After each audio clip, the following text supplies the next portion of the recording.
Chers compatriotes, peuple congolais, et ce que nous bozali, oyo azali communicateur nabino mopanzi sango na kati ya mboka ba oyo bato baza ko soutenir vision ya chef de l'État Fachi Beton pour na accomplissement ya projet de société na ye le peuple d'abord. Et si nous sommes bozali ba oyo bazolanda chaîne oyo chancela Tchala News na poto na États-Unis d'Amérique na Grande-Bretagne na Allemagne na Londres maman Christine na Londres sika ozali bozolanda ngai papa Kabongo sika ozali ndeko na biso Olivier Malonga esika ozali na Paris bozolanda ngai bien ndeko Roseline Mbombo le peuple d'abord ndeko Nabiso Naomi la guerrière esika ozali bozola na ngai bien awa toye poto pesa bino vérité ya makambo ezali koleka na mboka na minute place tozala bino nde yango esengeli bopesa matoi bolanda biso toza bato oyo basombaka te biso toza bato oyo bazo accompagner réelle vision ya chef de l'État toujours ça la moussala sans contrepartie pour l'intérêt du peuple congolais. Nous sommes des patriotes on va se sacrifier vina bango mobimba pour na litoyo de façon que Congo est longwa na makambo ya busoto to utaki dango depuis 1960 jusqu'à aujourd'hui Congo est tambolete diabolisé méprisé congolais azalaki na valeur et sikanyos maintenant tozui mwana mboka Félix Tshisekedi Tshilombo Fachi Beton na vision ya sika ndeango biso to koti na vision wana to s'approprier vision wana ikomi ya biso ndango boka moite na tongo midi na poko tozali kaka na terrain pour ko sala musala parce que bitumba nano esilité banguna nano basilité to yebaki que avec le changement d'événement ya Tshisekedi au pouvoir bato ba ko changer mitema na bango mais au contraire ba ko endursir mitema na bango makasi na occasion oyo bapesi bango bazala kaka na esika na bango ya misala babatela kaka baposte bango na misala réjouir kaka na bavantage nyonso ya mboka bango bamoni lokola apasa noro bapesi bango or bapesaki bango temps babongo na mitema na bango pour que peuple congolais nyonso a se retrouver nde yango tokoyebisa bino makambo awa tokokota na économie awa tokokota na état de droit awa tokokota na sécurité makambo ezali koleka na est parce que na minute tozolo banabino chef de l'État azana en pleine conférence de presse na Bunya oyo bandeko ya Bunya basepeli papa esali mikolo bele ba congolais nanu bafanda na président boye bazo sola na ete na munoko ya mboka même na munoko ya français boye c'est trop dur maintenant Félix Tshisekedi a pesi vina imobimba pour ne développer mboka ndiango alobaki bato ya eseke nazali boye même s'il faut donner ma vie pour que qui me kota na este na kosala bon mona ki ndawa tawa ya makibana na beni ayebisi bango que je veux sacrifier toute ma vie de façon que qui me kota na ibaki que besoin vivre makambo bote alobi que akosala tout insécurité ici na butembo ayebisi bango que ADF atika koboma ba congolais akosala tout pour que aradier ba groupes armés nyonso étrangers aux ezali na kati ya est pour na faire souffrir peuple congolais na yebi yo za congolais ndeni objectif wana chef de l'État zozwango assurance wana azui lourde responsabilité en tant que garant de bon fonctionnement de toutes les institutions de l'intégrité territoriale alobi que na kosala par tous les moyens je vais débloquer les moyens je vais aménager aucun effort de façon que kimia kotanaes je ne fais pas par quelle magie yozo qualifier chef de l'État ngoto ya mabe ndiango tolobi esika nyonso ozali ceux qui ont congolais pire congolais à 100%. C'est pourquoi nous avons pensé quelque part Noël Chang parce que nous sommes congolais 100%. Tala bandeko na biso yese ne besoin ya Félix baboyi que toboyi organisation toko soutenir kaka vision ya chef de l'État Congo ezala kaka yini 26 provinces Baswahili Bakongo Baluba Bangala tosangani tosali ekolo babengaka RDC eloko ya makasi eloko mabe wana ezaopi c'est-à-dire va continuer kaka kopiller richesse na biso va continuer kaka koboma ba congolais sika nyoso bazali yo moni yango on se pelle nango ndeni on se pelle nango ndeni. Qu'est-ce que vous reprochez de Félix? Il n'est ni auteur ni créateur ya groupes armés souffrance autoza nango. Félix a hérité yango no toyi kokuta yango régime elemeki ebele nde yango ayebisi bandeko na biso ya bunya ayebisi bango ke fini la récréation pour les intouchables, les soi-disant intouchables. Alobi yango chef de l'État nazo bisa bino nazo pesa bino maintenant information fraîche ya Fachi Beton alobi ke fini la récréation pour les intouchables. Soki moto yebi eloko à l'État alobi récréation ça dirait plus de régimes en commençant 1965 à 1967 de 1997 à 2018 fini la récréation. Maintenant dans ce régime d'aujourd'hui et de demain il n'y aura plus encore les intouchables, il n'y aura plus encore protection pour les intouchables. Il y a Babibi, il y a Mbok ici peuple congolais toujours maintenant président toujours maintenant garant ou qu'on défend l'intérêt du peuple congolais toujours notre qu'on défend l'intérêt il y a les démunis les affligés bateau yo bazala moto ko lobela bango te bazo mo lobela bango Fachi Beton. Mais yo zo critiquer Fachi nani parce que banda côté pouvoir liberté ezali espace politique ouverture politique à libérer yango sans que tout ça le dialogue sans que tozo manduki à libérer yango d'une manière pacifique. Aucun opposant n'inquiète pour que ça la marche naie activité politique naie nde yango ambassadeur secrétaire adjoint intérimaire ya États-Unis d'Amérique alors que na moni na maboko na ngai liberté o ezali awo nano na mona ngote en 1990 esika na zale parce que yo zo critiquer Félix Asalini parce que azo bunda po kime kota na es nde yango bozo sala likita pour na bozo sala coup d'état bosangani bino nyonso bakabiliste ya kala na ya lelo na ya lamuka na ba église oyo eza impliqué na makambo wana po bosala coup d'état tolobi Félix aza la pouvoir te moto aza la pouvoir aza nzambe azwa kiti ya bokonzi wana apesa yango nzambe tout arme forgée contre lui est sans effet, nul est sans effet tozobisa bino mboka eza déjà na maboko ya nzambe nde yango toyebisi ndeko Moïse Katumbi oyo accueilli na États-Unis d'Amérique kosala lobingi mpo akoma président de la République par les armes par force par coup d'état toyebisi ke attention trop c'est trop. Au salut 10 ans en tant que gouverneur au pire richesse ya Congo au kangi mususu na Zambie nanu ba juger yote comment on a été que président procureur ya CPI azongiawa azameli mokona na Fatou Ben Soudan non ne faut pas se tromper les époques ngongo yo tozana ngongo moko ya mabe président wa États-Unis d'Amérique a lobby que à consala par tous les moyens lutte contre la corruption et zala donc mission spéciale dans le monde mobile il va imposer la sécurité maintenant tout le monde Félix a dit qu'il va imposer la paix bande qu'on a biso ba souffrir makasi bande qu'on a est Bunya Butembo Kanyabayonga esikanyo swana to sali autant d'années drapeau la biso ezalaki lisukuna te mokonzi ata moko te même que ce soit premier ministre ministre de la défense étrangère président de la République akomaka kuna te mais tant que Félix a eu pouvoir mais ekomi terrain na yete chaque jour aza kuna ndenge alakaki bango ke na kosala kije na ngai akolala te une année sans ke akoma na est mais tozala ba province mosusu lokola Équateur Bandundu Bakongo Bakongo to akendaki kutu période ya Kimbangu nani na Kasai nano okoma te banda au pouvoir mais Azana Est à lobby il va faire tout par tous les moyens ndeko bande ko na biso Est ba lobby que yambi papa na bana na ba mikolo basangani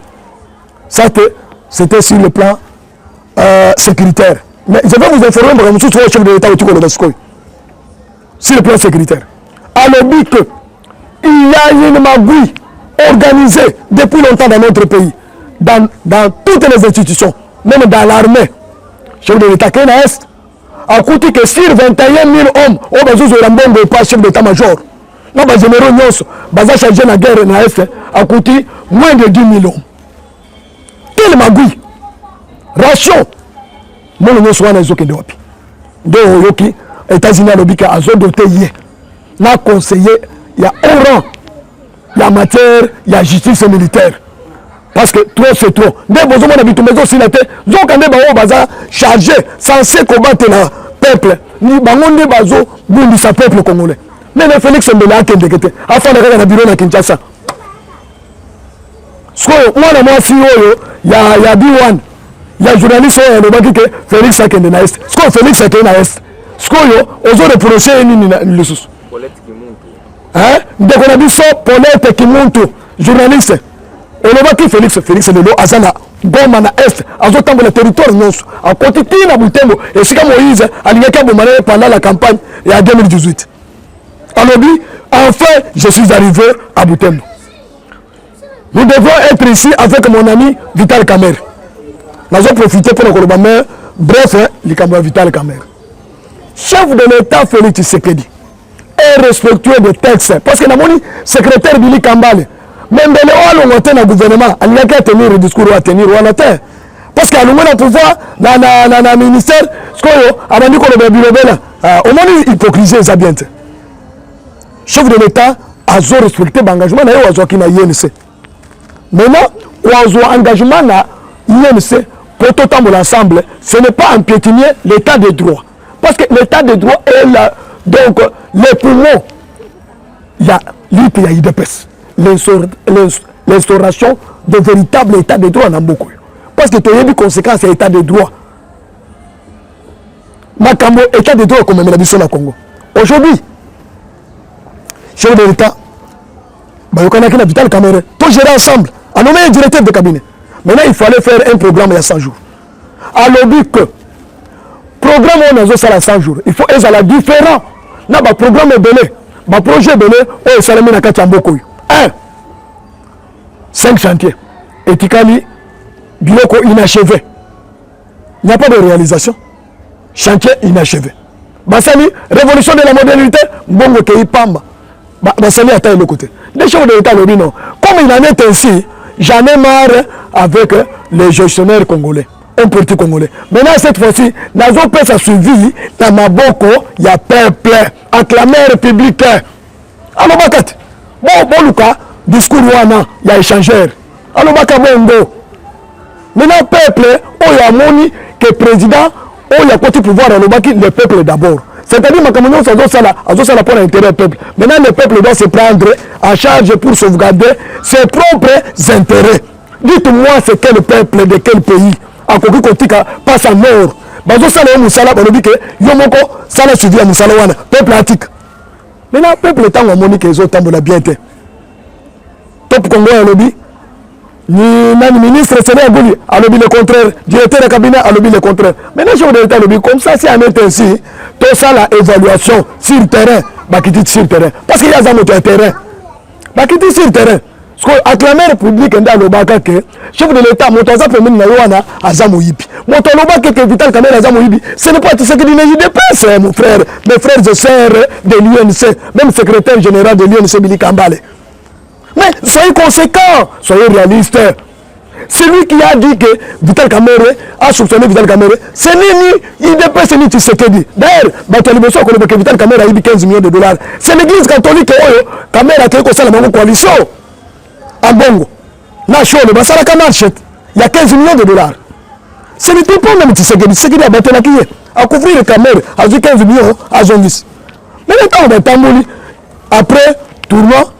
Na basoto moto nyonso sekedi ya koto na Vital Kamerhe mais bato peuple azolo bakoza moyibi oyibi nini soko oyibi ye sangai na zo mongo na futele lususu mais na futele que 15 millions de dollars sekedi azama be na nini asali na be na nini Kamerhe alobi que cha bible to na katis soko maintenant sekedi alobi si on est ici to ça procureur général c'est l'enquête, c'est l'enquête. Kamerhe, c'est lui qui a établi l'ordre du jour dans le conseil des ministres. C'est lui-même qui a défini, qui a appelé le procureur général. Le procureur général a eu une enquête. Bakouti que Kamerhe est trempé. À tout net. Vous avez une sonité. Et c'est un héros. Batoye ne sait pas beaucoup de temps. Il faut parce que, bon, contre Kamerhe, à Kenya, il faut qu'on a un banque. Moi, c'est 35 millions de dollars. Et c'est la caisse à l'État. Bazongi ça on nini ce qui est allé à mobilité. Parce que bon il y a que di banque centrale et quand na Ecobank. Et comment qui na Raw Bank ndengeni. Pourtant le la vérité parce que ma communion sur besoin ça la pour le humilier chef de l'État. Quand ça peut on est la chef de l'État. On va dans la camoté ou bien on est la IDPS. Biso to limité. Mbongo et Jamal a foutu, il y a 7 millions de dollars. Et où tu as pu Bana na yeba kima na mbongo. Mais Jamal a le dit non, il faut coopérer avec la justice. Azongi simbongo. Platinaire, azongi 7 millions de dollars. Ba libéré. Directeur et arabe que tant azongi 35 millions, ba libéré. Maintenant, il y a un job que azongi sabongo ndeni. Il y a yibika a détourné ki mbongo. Botika luka moana, kamera zana mina bisoté. Et donc est condamné, il fait condamné, et amis mauvais comportement na ye. Mauvaise gestion na ye, il y a biloko à l'état. À confondre l'époque, à dire que tant il y a Kabila, babana ko sala cope. Oyibi ba matio grade. Mais pas tu sais que des abongoté. Ce que oyibi, place na les amakala relative à res numéro 5 ou bien numéro 9, il y a Saint-Denis le peuple dans le CPRK. C'est fini. Mais na barre pas Joana, makele wana na yoka ngoli susute. Peuple congolais na fongoli bino boyoka. Si Kamera za la prison, et ça erreur ya Tshisekedi te, ni ya UDPS te, c'est erreur ya Yemoko. Yemoko nde amitié singana Kingo parce que il n'a pas voulu dire la vérité auprès du président, même auprès du peuple congolais demandé s'excuser. Parce que ceux qui m'ont remettre mon en état, lelo 57 millions, il y a projet à 100 jours. Est-ce qu'ils ont mis sur la caisse? Botoli 7 millions ils allaient qui na compte na ye. Na biloko somba pendant période à 100 jours. Nyonso ba saisir ngo par l'état. Pas Joana to kango lisusu te. Ba ministre ya INC. Bosala keba awa toza lisusu na erreur te pour ko ndima bino bosape ndenge bato akabila basalaki toza bango na coalition na kati ya gouvernement bazo cha chef de l'état kale wana ezate lisusu osali erreur oza libanda remaniement ko salima sans problème awa tozo mona moto ko banga te guerre à l'est chef de l'état wana zo bonda pour ko selisa ngo to moni moto ko cha lisusu kale te parce que peuple congolais en a marre avec la guerre à l'est business la minwana peuple congolais en a marre avec ça. Ça ne profite rien au peuple congolais. Au contraire, le peuple a souffert 1 million de morts. Est-ce que tu connais ça? Parce que la mission, il y a qu'à faire souffrir le peuple congolais. Pas Joana, tu barré en go. Maintenant, nous tournons notre regard vers le développement. Tu continues l'économie. Peuple congolais. Tu as 5 minutes. C'est là, Gouli. À Salaki Makelele. Chef de l'État, tu as budget, na 10 milliards. À réduire à comme 6 milliards. Alors que non, le Congo n'est pas capable de mobiliser les recettes. À ce programme Tozalaki Nango, na 2020, na FMI, na Banque mondiale. Programme Wana et Télémac. Pour la nini, Mouké Yambongo ya 1 million. 100 millions batinaki pour la gratuité enseignement. Bato Kabila, à partir de la Banque centrale, na ministre des Finances, na ministre du budget, Baïbi Mongo Nanyos. Banque centrale, tu sais que de stopper d'abord l'hémorragie. De moni, bazelaki.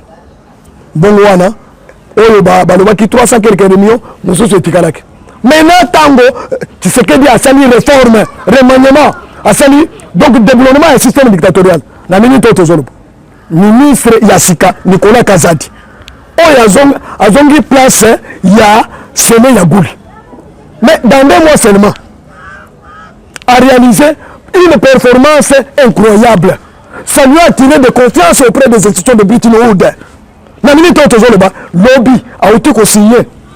Et je dis, a été consigné contrat na BAD, Banque africaine de développement. Pour la nuit, pour garantir sécurité, il y a des investisseurs. Parce que la minute où les investisseurs basés dans le belé. Peuple congolais, vous savez là. Awa, Congo est en marche. Ba signé contrat. Ba signé qui en en 1975 avec le marshal Mobutu. Mais ils ont qui katapona investissement public. Maintenant il y a un baloyo, ils ont un investissement public na privé.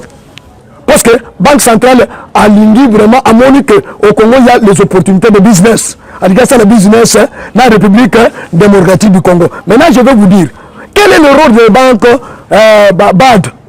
Banque Oinazo Sabino. Rôle de banque est un ennemi. Et c'est-à-dire qu'un investisseur, avec aligner ça le projet tel, il y a développement. Quand on a bino zela, quand on a bino ba hôpitaux, quand on a bino ba ndako, ye azobimisa mbongo kopesa investisseur wana azozwa garantie ya kopesa mbongo wana yebisanga Tshisekedi ya koeshue ndenge nini parce que confiance eye monene epa Nicolas Kazadi à partir ya est na bunya chef de l'état Fachi Beton avec courage ya mosala oyo Nicolas Kazadi asali andimi a inauguré projet monene ya social ya peuple congolais 145 territoires sur 145 territoires à chaque territoire bazotonga ba hôpitaux bazotonga ba école bazotonga ba centre de formation bazosala mai bazosala courant énergie ekozala wana maintenant bilanga ekozala wana banzela ekozala wana mbongo Fachi Beton alobi mbongo ezali chaque territoire c'est-à-dire développement ezobanda à partir ya la base nani alingaki aya na projet ya boye peuple congolais à quelque part soyez fiers d'être congolais maintenant parce que tu es président de la République oyo à s'investir pour le développement du Congo ma projet ya ndenge wana parce que aza sur la mobilisation des recettes accrue oyo Nicolas Kazadi azosala dans 2 mois seulement la réserve d'échange nyonso ezalaki na banque centrale caméra yibaki yango mais na minute oyo toza na 1 milliard depuis le 14 juin le 14 juin le lot toza le 18 juin depuis le 14 juin dollars réserve d'échange de la banque 1 milliard 392 millions de dollars un exploit depuis 1960 ça n'a jamais eu lieu en tout cas Nicolas Kazadi bravo on a dit que vous êtes vraiment donc un économiste un homme de carrière un homme honnête un homme sérieux dans 2 mois seulement tout ça avec la bénédiction de Gilles Alingeti IGF contraqué par malfaiteur d'ailleurs chef de l'État Atiki Bangote alobi Nicolas Kazadi je vais t'appuyer je vais donner ma contribution à 5 na conseil des ministres à lobby à 5 ministres et premier ministre a yebisi que il faut suspendre tous les mafieux tous les mandataires publics tous les animateurs des institutions oyo baza trempé na muyibi ya mbongo na contrôle ya IGF parce que bon le balisusu blocage ezalaki mabe blocage c'est-à-dire oyo même muyibi ya mbongo ya l'état ezalaki mode de gestion ya régime oyo nyonso oti koleka ya Kabila oyo c'est-à-dire ndiango chef de l'état lobi fini la récréation des intouchables et donc nani ndeko na biso baati asali wana amiyokisi soni baati lukwebo asali musala na Kabila bata ebele pourquoi Kabila écarté parce que baati lukwebo azala biso akozala président na mboko utilisé par la multinationale parce que bayoki ba multinationale tant bayoki ki Tshisekedi alobi ke 50-50 gagnant ba multinationale bayoki kanda mais autoprenable c'était baati lukwebo c'est pourquoi baati lukwebo a fait tout pour protéger ba miyibi na kati assemblée nationale mais le peuple d'abord le peuple le combattant de la liberté totelemi tokai kotala muzole na ya Tshisekedi toyebise papa bitu banana utilité il faut accompagner Félix Tshisekedi lelo tozapi Boso Kodia assemblée nationale a libéré lobby alobi ba miyibi ya bukangalozo bokende asokoli maboko alobi na lingina subir sort ya mabunda te ayoki bobange parce que peuple était donc animé tu vois la base na Zambie la ville papa tout monde distraction zana alimité bazolo baké boyena boyo to attaquer bato o bazana union sacrée papa là où se trouvent les intérêts du peuple congolais totika liambo na yo calme ba corrompre yo tika biso to sala musala biso vision na biso ezali accompagner chef de l'état ba miyibi nyonso bato nyonso bakotia barrière bakutana na biso peuple tozali Félix Mayele na yezala ba combattant ba base peuple congolais de place Mayele Félix ezali ndenge mo vitalo bakake Mayele na yezala ba beret rouge papa tokozonga simate o ezali révolution donc à la congolaise tokozonga simate tokozonga sénateur yo soki ozwi corruption na bamandataire ya Kabila de façon que ozongisa bango po UDPS a manqué discours mais chef de l'État abeti mbeleti a déclaré à partir de l'année que désormais il faut batanga suspendre tous les mandataires soupçonnés il y a détournement, il y a deniers publics. C'est fini. Alors c'est fini la récréation. Ils ont eu beaucoup de temps. Régime Mibalé. Alors de 1975 de 1965 à 1997. De 1997 jusqu'à 2018. Parce qu'il y a une récréation. Maintenant, et c'est le régime Moussous. Il y a le peuple d'abord. État de droit. Tu peux défendre l'état de droit. Tina Souka. Tout le bien est. Tu peux tiqueter. C'est que l'état de droit, c'est les intérêts du peuple congolais. Papa, ce que vous avez ministre, les autres, il y a les pions de réserve, Baza et Belé. Est-ce que vous avez des matières dans le gouvernement? Vous avez des matières dans le cabinet? Bazali, Bazali. Bazali, cette fois-ci, rien ou jamais. Congo va se développer. Bande konabiso à la muka Mibale. Martin Fayulu na mozito balobaki ke ba ko créer sécurité pour que ba investisseur ba yate. Mais na minute tozu déjà investisseur. Wana tozu bisabango. Tozu déjà investisseur oyo a s'engager déjà à signer accord na chef de l'État. André Forest pour 100 milliards de dollars pour le projet Yinga 3. Bon le souci. Bon le bas. Fati béton. Est-ce que Makambo est un étranger qui a un projet pour l'intérêt du peuple congolais? Ressources, on dit que le projet Yinga est combien? Soit qui te dit que tu as d'abord minéré. Yinga est mon côté. Tu as énergie en Afrique, mon bien. Tu as en Europe. Tu as aux États-Unis. Océanie, tu as battu. Asie, tu as énergie à Yinga. On dit que par mois, tu as versé combien? Et PIB de l'Abisso est combien? Maintenant, mon toit n'a rien à bongo 100 milliards de dollars. Yo, on a un coup d'État. On a un coup Bokosi. Félix a un pouvoir. A un kit ya Bokosi. Après ça, on a un coup d'État. On a un Nzambe. On a évité que nous avons un coup d'État pour réussir. Pour réussir, pour réussir. Nous avons ici, peuple congolais. Bon, vous avez la prudence, est-ce que nous sommes bon dénoncer toutes les mafias. Est-ce que nous sommes numéro n'a pas yango. Bon benga ce qui au PSI numéro nangai ma information comme direct par les concernés services concernés de monitorer de jouer beaucoup de temps oui parce que ça pas battre numéro nangai besoin déjà libéra parce que nako bosala matière ezali natana moi information plus 243 84 77 93 864 dans le lobby plus 243 84 77 93 864. C'est pour vous dire que Mboka et Sengeli peuple congolais a la vigilant. L'issue, le Corée à l'issue. Aux la poto. Ce que vous avez information. Tinda. Dès que vous avez vision, vous avez comme Tinda. Bande Konabiso, Cobra, l'Afrique du Sud. Ce que vous avez information, vous avez Tinda. Bande Konabiso, vous avez Londres, Canada. Bangonyo surtout. Bande Konabiso, le zone. Bangonyo surtout. Vous avez l'information à Wana Kinshasa. Vous avez l'information, la PC à qui de droit. Travailler en gros, tu as jouer carte. Vous savez tout ça. Le Congo est en marche vers le développement. C'est-à-dire, mais le Congo est se réveillé, et son président le Kola, Félix Tshisekedi. Mais nous, tu continues sous la souffrance, il y a libéla. Maintenant, Zamba Sungibiso, manœuvre Nyoso Basalaki, manœuvre Nyoso Basalaki, et Kotaki na Mai. Zamba a sauvé le peuple congolais, a fait Sibiso libérateur, comme on a dit, Félix Tshisekedi. Awa, tu as dit état de droit. État de droit. Et ça, c'est comme ça. Député, sénateur, exhibition Sony. Exhibition Sony. Chef de l'État, Solola, qui n'a pas très bien. Alors, il y a une obstruction dans justice. C'était.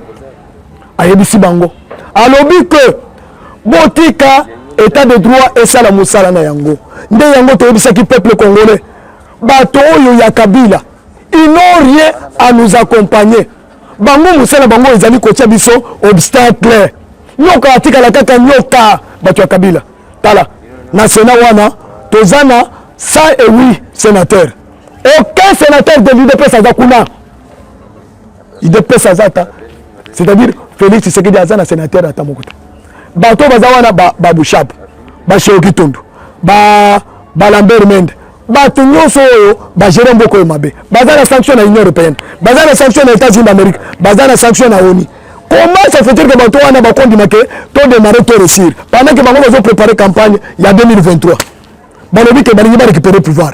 Na pouvoir boya ko sala sunini boya ko hiba. Ah peuple. Vous allez na on a peuple té. Vous allez ba compte la banque na banque monde mobimba. Mais mon niveau bo sala le sunini. Otika peuple a se retrouvé même Félix Assenga qui dit que cette fois-ci les politiciens va gérer longtemps. Batika maintenant peuple a se retrouvé. Maintenant ce que kanda na bino ya nini? Diango président de la République. Fatih Beton. Ayebisi bango comme boboyi namoni ke mbongo ezate bokende na congé parlementaire skoyo ba député basalaki semblant nete bazo cotiser 500 millions 500 dollars à chaque député pour bapesa bandeko baza na est maintenant baboyi balobi ke faut ba récupérer mbongo na bango wana pour ba récupérer mbongo na bango wana esengeli bakende session extraordinaire sko maintenant président Félix ayebisaki bango ke esengeli bokende na congé parlementaire po bozwa besoin ya peuple baélecteur oyo bavotaki bino wana bapesa bino nani boye na rapport ya congé parlementaire sikoyo badepute wana baboyi chef de l'état asengi bango ke au moment oyo bokozala na congé parlementaire ngai nakobanda kolégiférer par ordonnance loi c'est notre constitution qui a prévu ça.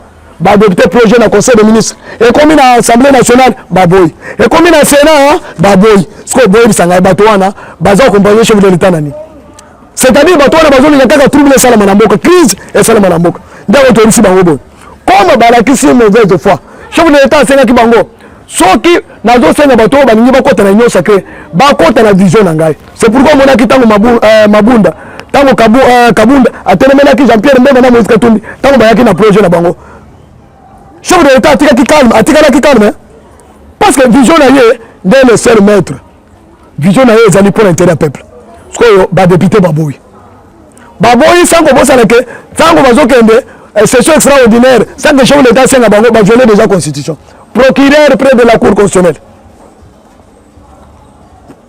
Jean-Paul Ngoké Chebilo a sali recours à saisir le cour constitutionnelle pour déposer requête. Il y a loi article 107. Article 107 on a le minimum. Et l'on dit que bakoki kokanga député té pour na vote au sali na carte assemblée nationale qui sont pour, qui sont contre. Ceux qui députés à lobby aza pour, OK kokangisa ye bakolever immunité té. Dans article 107. Ceux qui députés donc a sali opinion na yesi le sujet, le code de la loi tchang. Bakoki kokanga ye té, bakoki kolever immunité té. Mais ceux qui députés a yibi azuma siabato comme bazala monde belé ba comme ko zoba siabato ba na butu nyos tango bakangi pourquoi mesure au chef de l'état le bar na butu c'est ba député bazala mbongo belé ba sénateur bazala mbongo belé tala matata premier moko apesi bango 20 000 $ à chacun pour ba protéger ba zumbongo wana mbongo wana zo sila wapi na bar na butu na ba bar na butu le chef de l'état le fini makambo bar na butu. Parce que les députés, ils travailler pour le peuple ou bien pour ses propres intérêts, l'intérêt de la Kabila. C'est-à-dire, les sénateurs, les députés, toujours Sénat 100%. Dans l'Assemblée nationale, en tout cas, Alexis vraiment qu'il était kabiliste, mais à bon moment, il a côté de la vision chef de l'État. Honorable Guima Fouta, et si Gazali. A changé mon thème. Honorable lokola ngwe kasa to bana ko critiquer na makamo mabe asala gestion na mabe alongolian mais à côté de la vision chef de l'état c'est pourquoi bato ndengo na ba député ndengo na tozala bango pour mais ba malfaiteur bazo voter ba député ceux qui votent ba député à peuple en tout cas beaucoup de la vision chef de l'état ceux qui besoin travailler pour vos propres intérêts to yebisi bino ke beaucoup zalaté par tous les moyens, chef de l'État a dissoudre le Parlement. Parce que les prérogatives. Mabunda, Aboyek, lelo aza wapi Mabunda alobaki ke tu es président de la République akoki ko dissoudre le parlement te lelo Mabunda aza wapi lelo Azarias Rubero aza wapi c'est-à-dire Matata Poni pendant régime ya Mobutu azalaki sujet Burundi na Congo maintenant tango Kabila ye afdele ye akomi Congolais 100% akomi na premier ministre to boite tambo mwamba atanga wapi na Chibitoka na Burundi Mabunda bazoye na Rwanda et pas bien demande c'est-à-dire bato wana basali bisala sala baruine mboka na biso institution na biso nyonso eza na magui moko organisé au sommet jusqu'à na président swana bato bakutu wana baza bien organisé pour la kimoyipi jusqu'à na kata gouvernement ba secrétaire général nyonso Nicolas Kazadi merci même signé sous contrat na bad après qu'on arraché victoire il y a 7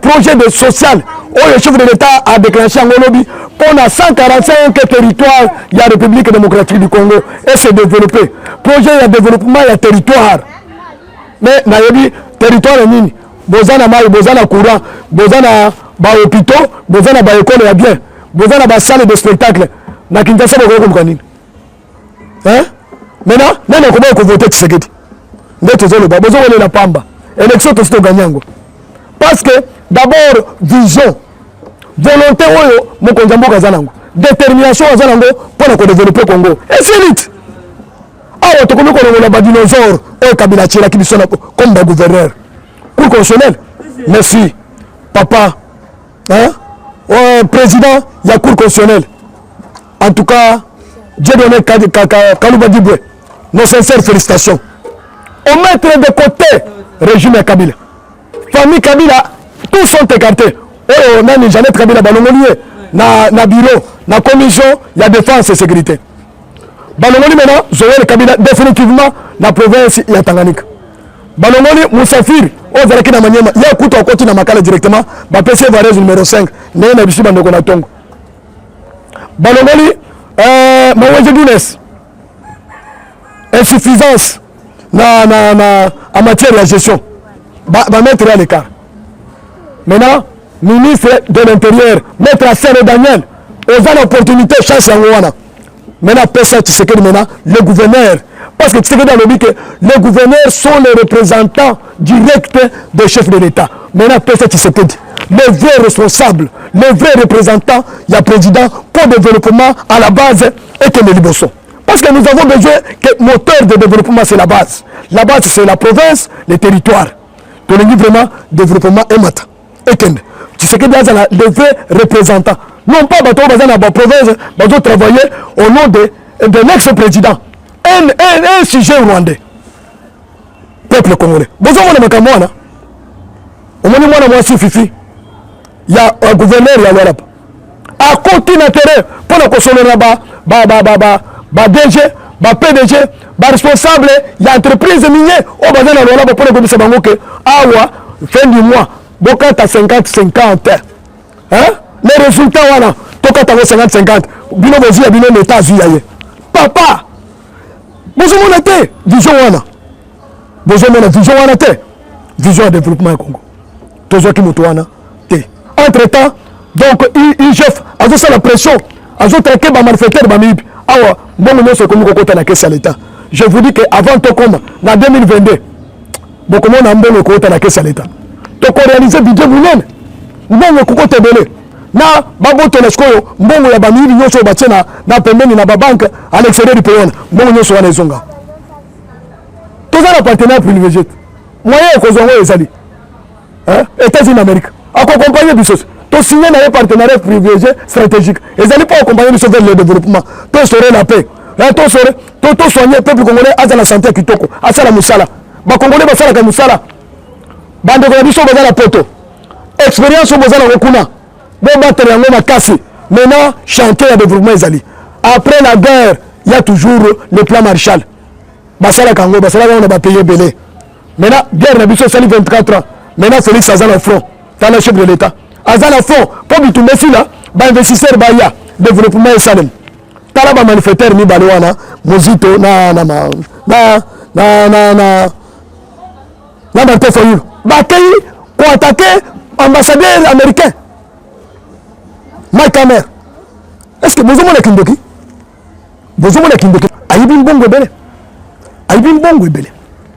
Quand vous allez premier ministre, il a travaillé avec Kabila. C'est un grand kabiliste. Mouzito, c'est un grand kabiliste. Non, il a travaillé avec Kabila, non? Martin Fayoulou, député à Kabila, depuis plus longtemps, ami à André Kibout. Ce que tu l'oublies. T'as un bino, et c'est là qui t'a un bino. Maintenant, Botika, changement de quota. Copain et Sili. Ba Congolais, ba Sepeda. Ba na Batanga, Ofele, Tony Mwap.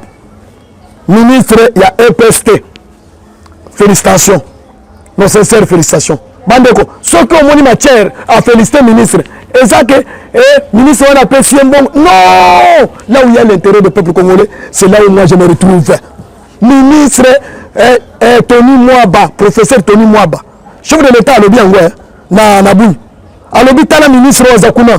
Il travaille, il va m'accompagner vers les résultats, les objectifs. Meilleur. Tony Mwaba. Akangi tournon sur Yami Bide tournement. Ba fictif nous sur une bonne wana, abandiko futa, ba fonctionnaire, ba enseignant ou ba wana ko salaire te. Ba zo sala musala mais ba zo salaire te, abandiko futa bango. Awa a commis 87 000 pensionnés, on va connaître la pension. À chaque mois 17 000. À chaque mois 17 000. À zo banana mois de juillet. Un enseignant depuis 1960. Jamais enseignant qui n'a pas pension te. Non, ba personne enseignant pension te. Azo kende ba pesi indemnité na ye papa boye bisabiso ndenini ba ministre aboye bazala ki wapi toni mwa bazala ki wapi ozala ki wapi bato ba accompagner chef de l'état to sepeli na direction ya sika oyo lingo créer wana ya audit wana atuka kitoko sala audit na ba école nyos même ya église catholique même ya protestant, même ya Kimbangu, Kota, Osara, Basala audit, na ba école nyos, on commande des détournements comme ils ont organisé. Ba trozo semble la terre. Botika, bozo semble la terre. Ils ont le coup bozo c'est la distraction. Bozo ya biloko ya bato ya souffrance. Ba parents, la souffrance va dans la misalate, bozo zombongo ya lukuta. Ba le gratuité, bozo mon sa gratuité, maintenant ce que vérité limite. Oui, ba ko ngazati. Yo kanisi ka oui ba ko ngazati, asa tangi bino nyonso. Moi, c'est non, c'est ça. Mais vous avez un temps pardon. Vous avez même un temps pardon, et pas un zambé. Nabilo Kobosane. Peuple congolais. Tu soutenir moi dans le Fachi Béton. Il n'est pas parce que Aza, moi tu as eu des personnes. Non! Azali Congolais, il y a monté ma malamou. Azali Congolais, il y a Boboto. Aza la passion. Tu as la ligne qui na Beni. Moi, na Zoro Bamakambo. Félix Aningale là. Ayebisi mwana ketika okole lisangai de tolobi yambaloyo olinga te les changements tozo imposé yango biso peuple nous sommes pris en charge tala ba regretter ba journaliste ya lukuta ba pesi ba mbongo pour passer la campagne mais vérité c'est Tanzanie majorité en grande majorité ba yebi déjà vérité moyen ko sabango ezali lisusu te ba journaliste besoin de musala bino ya ki journaliste parce que na minute so ki gere singa est na ebi boko sala campagne de sousou Félix a échoué ndeni so ki ba investisseur ba ye emploi et salaire mis en désordre ndenge ba investisseur ba déjà à la porte ba américain ba lobi ba investisseur ba zoya ba respecter droit de l'homme est à respecter ma camion c'est bonne gouvernance aussi vite ministre Moussous awa ministre Didier Boudimbo azana Kenya oya hydrocarbure pétrole na biso non exploité partout on exploité wana et tomaki na maboka ba mafia ba Lambert Mendo mbongo l'état na biso minéraux na biso basakani nyango maintenant Didier Boudimbo ayele musala asali audit azosala audit azotina ba enquêteur papa ba minibi vous n'avez pas droit bon c'est pardon bon c'est retiré botika na mwana mboka a développer Congo moto nyonso akotia obstacle akosala obstruction na voie ya développement oyo et comporter ye nazo bisabineti ça je vous rassure il n'y a pas de blague et puis peuple a pardonné te ceux qui ont persisté parce que bato mosusu bamona keke non ta esili Tant la mission va se retirer. On s'est retiré. La chose publique, Botika, réforme et salema. Bah, député, tu peux se bino mise en garde. Tu as aussi rabino. Bon, on a mis thème à la bino pour la dernière fois. Tant le président de la République a dans la capitale, ah, on est talibino, hein. On est talibino, hein. Tu as aussi bino. Bon, changer le thème à la bino. Botika développement et salema. Ce qui me tient obstruction, mon tour à l'autorité morale à Zoko Sabino. Bon, il y a un bino na yé. Ce pays, Balongoli faut tout bien le Soudat. A pays, mandat na yé. Oh, il y a yé, à côté de ça, 50 dossiers, il y a RDC. Bah, fondé la quand pas, faut tout bien le Soudan en bon, ouais, bah, toi, Kabila, bah, pesa qui. Ah, ouais, blague, les amis, sous. Tolobi, Keba. Tozongeli Skoyo, le gouvernement, chef du gouvernement, premier ministre, Samano Konde. Ah, au moins, d'un enthousiasme, peuple n'est pas sepelé. Ils ont pas embatté. Peuple, ils ont mon wana, ils ont béqué ma beaucoup. Ou béqué ma beaucoup wana. Ce qui a valu yo, tous ont aidé yo. Tous ont ont travaillé comme un premier ministre de la République démocratique du Congo. Nous sommes fiers de vous. Au moment que vous avez été humilié, vous avez été humilié par Bakabili sur l'Union soutenir Rwanda. Les soi-disant de Katangé. Non! Balingaki yote, yo za Katangé. Pourquoi, quand on va nommer Yopa Tshisekedi comme DG, il y a Jekamine, pourquoi on va saboter Kyo? On salue toute une année. Avec condolence dans la poche, ça qui est au Moussala. Maintenant, les loyaux, on peut s'en tenir pour la donc régionalisme et tribalisme pour la nuit. Toujours Sengayo. Salam Moussala, tu es sur la bonne voie. Nous allons t'accompagner. Nous, les parlementaires debout. Nous, les leaders, les communicateurs. Attendez, nous avons un problème exact. Mais ça nous sala correctement, accompagner vision chef de l'État, pour applaudir yo, pour salana yo. To yebisi yo, qui comme ministre, Yamine a sala musala na. Kolanda tribu na été, Kolanda na genre na été. Malgré ça moi aussi, mais azali peuple congolais. Alors dit que remise et reprise de Salmana na DG ya cadastre minier. Ozobo économie. Ozo accompagner. Au salaire aéroport, c'était prévu le 31 mai. Au salaire aéroport. Totalio, dans son prérogative. Maintenant, tu as commis le 17 juin, au ticket du 6. Tu ne dis pas un mot. Pourquoi son excellence, monsieur le premier ministre, ça me raconte. Pourquoi on a fait le bitumbo et l'IDPS? Pourquoi on a saboté l'IDPS? Yo, en tant que premier ministre. Ozolanda, Nibeko Yanani. Est-ce que c'est ce qui est quoi? On a la dissolution de la ministre Amine. Non. Directeur de cabinet Guinée Niembo. Ah, membre de l'IDPS. Directeur de cabinet. On est encore dans la caméra, on est allé, on est tradition. Parce que pas la mission de l'IDPS, tu as la liberté d'expression. Nous sommes en démocratie. Tous ont dénoncé Kaka. Les Mabé, on les dénonce. Tous ont dénoncé. Quand il y a quelqu'un qui couvrir, tu as la secrétaire générale. Tu as un lien de Yangobila. Tu as un ami parlementaire, tu as un parlementaire de Yangobila. Tu as les milliers. Tu as les milliers. Tu as été, mais tu as une vérité. Wana Olumé Nazela. Bâtons sont la Kabila, accompagner du sauté. Ils sont là pour nous mettre les bâtons dans les roues. Parce que pour que Félix ait échoué, Bango a raison à Bango, il y a 2023, Bango Bakebo na Boy. Moi je ne pense pas que il y a FCC, Bango accompagner du son à victoire. Parce que dit que son réussir, histoire à Bango et Sili. Papa, Batouana, ce n'est pas un modèle. Baye pour protéger Bango, Bango Kanga Bango te. Ndenge mamoni que awa justice et comme justice à peuple. Le peuple a commis qu'on recommandait que Bakanga Moutotel Bakangi. C'est fini, Batouana, au commande de Bissala Salabango. Vaut mieux tard que jamais. On a des alertes. Nous avons presque que Batounou sur FCC. Et si nous sommes basés, Balongwa. Ce n'est pas un modèle. Moment est coquille à changement. Tout imposer changement. Révolution, Basala Kana Batoyo, Basala qui va bourroter. Jamais partout dans le monde. Basala la révolution n'a pas bourroter. Basala le développement n'a pas bourroter. Batouana, Bazoya, aux autres ressources, Bango, sous base de force. Maintenant, ce qu'on a là, 2 ans. Batouana, Bazana, place na Boangona, combattant, Bazo souffrir. Combattant, va souffrir 37 ans. Il continue toujours à souffrir. C'est-à-dire appauvrir les combattants au profit de Batou Kabila, Baliaki, Bamelaki. C'est-à-dire besoin armé Bango, dans l'élection en 2023, Bango n'a pas causé la campagne. Nous avons causé la campagne. D'un chef de l'État. Nous avons lancé message. Et c'est quand Ozali.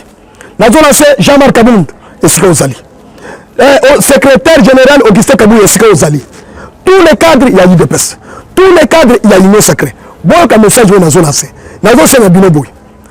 Tango besoin prévenir les combattants, va combattre campagne na motema mobimba na président de la République na 2023. Maintenant tant que comment na 2023, banani ba ko ba député. C'est-à-dire ba to ba pêcher opportunité ba s'enrichir wana. Ba monde ba ko combattre campagne, est-ce que ba ko servir le chef de l'État na motema moko le ko na biso ba combattant Torobi boy. Chef de l'État, préparez-vous. Oyamba biso. Tozo senga yo, oyamba biso. Toko ko biso yo, makambo toza na toko tia ngome liberté.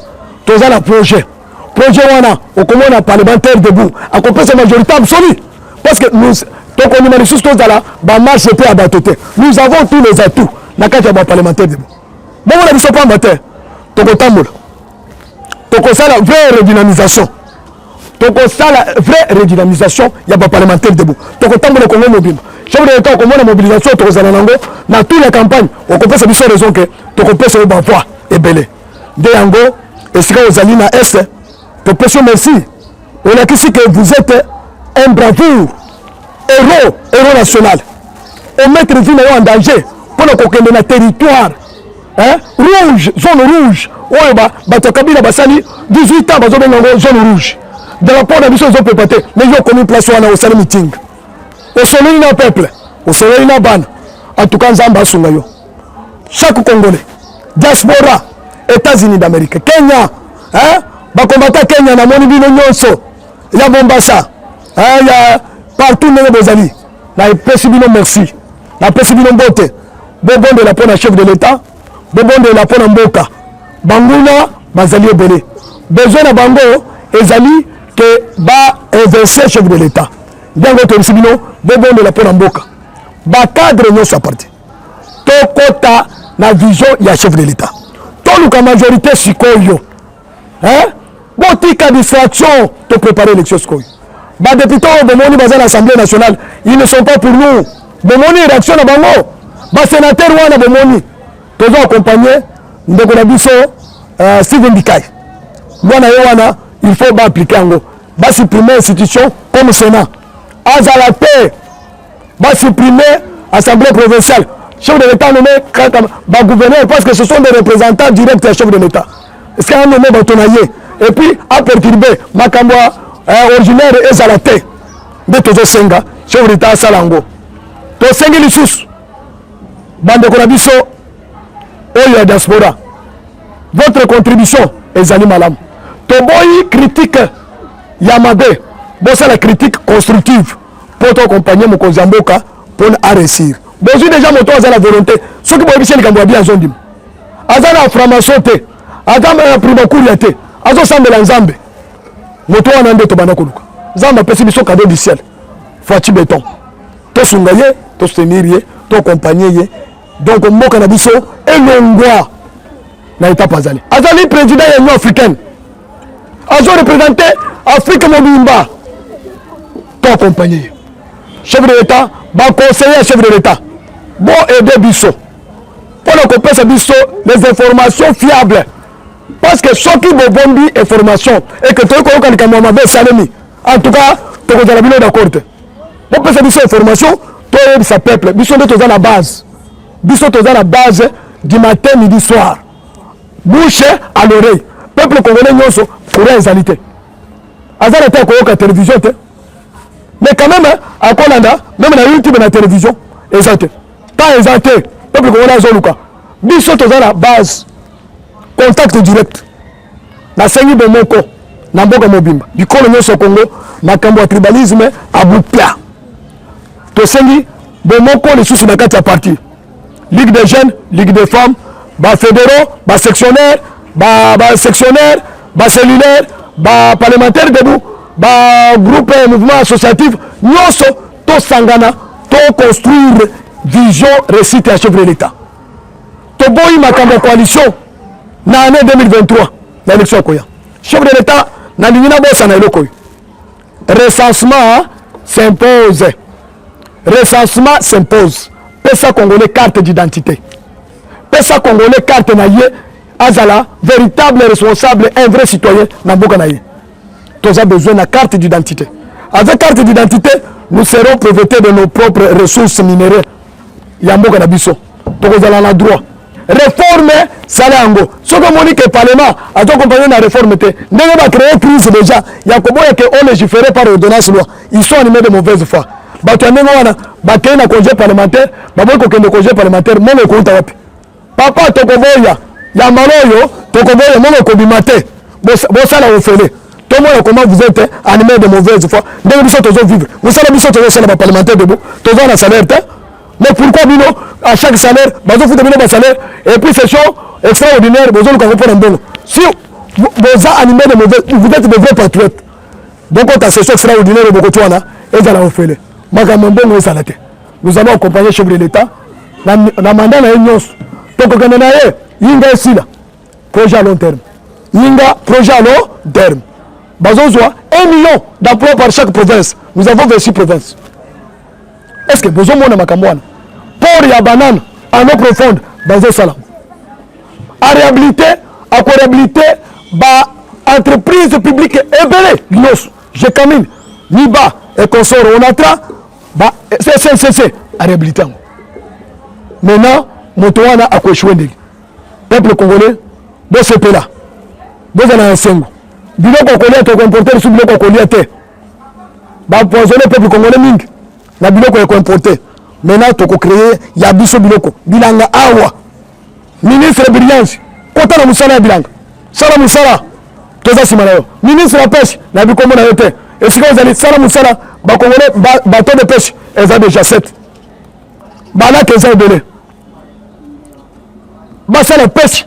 Bambisi eya. Nyama ezali ya belé. Bato ese wana soki batiki bango, bato bunya balobi ke bango meza kuna ya kosakana te. Tu as besoin de comporter les sous-soutens na Brésil et consort. Makamino c'est aliao. Zambe à bénir Congo. Zambe à bénir Congo, à bénir le président de la République, à bénir le parti, à bénir le peuple combattant, peuple congolais. Il y a Congo Mobimba, il y a Bino Matière, président Matière Moïse. Hein? L'homme de l'impérium, hein? Tosiri Moussala Zali. Tozan à terrain. Jusqu'à tel point que le peuple a se retrouvé.